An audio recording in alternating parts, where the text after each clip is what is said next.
এবং বিজ্ঞ রাজনীতিবিদ আছেন, তারা বিষয়টি বিবেচনা করবেন। একজন নাগরিক তথা দেশের মানুষের মনের কথাগুলো আপনাদের কাছে আমি পেশ করতেছি। সংবিধান বলতে আমরা সাধারণ মানুষ কি বুঝি? আমি বুঝি ব্যক্তিগতভাবে এবং সাধারণ মানুষ এটাই বুঝে, সংবিধান হচ্ছে রাষ্ট্রের মালিক জনগণের সঙ্গে রাষ্ট্র যারা পরিচালনা করবে তাদের মধ্যে একটা চুক্তিনামা।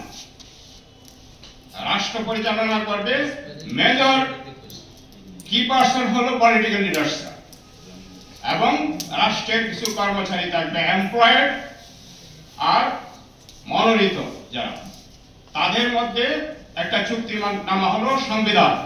এই সংবিধানটার ভাষা হইতে হবে সহজ সরল, যেন উভয় পক্ষই সংবিধান বোঝে, রাষ্ট্রের নাগরিকরা যেন সংবিধানের অর্থ বোঝে, এমন কোন জটিল কথা সংবিধানে রাখা যাবে না। এই নাগরিকের পক্ষ থেকে আমার দাবি। আর দ্বিতীয় হচ্ছে যে মুসলিম সংখ্যাগরিষ্ঠ দেশে আমি সাধারণত বিভিন্ন ল, অর্ডিন্যান্স, রুলস, রেগুলেশন তৈরি করছি বিশ্ববিদ্যালয় লেভেলের। তো সেখানে আমরা জানি রুলস রেগুলেশন লকে ভায়োলেট করতে পারে না। ল প্রণয়ন করে আমাদের পার্লামেন্ট।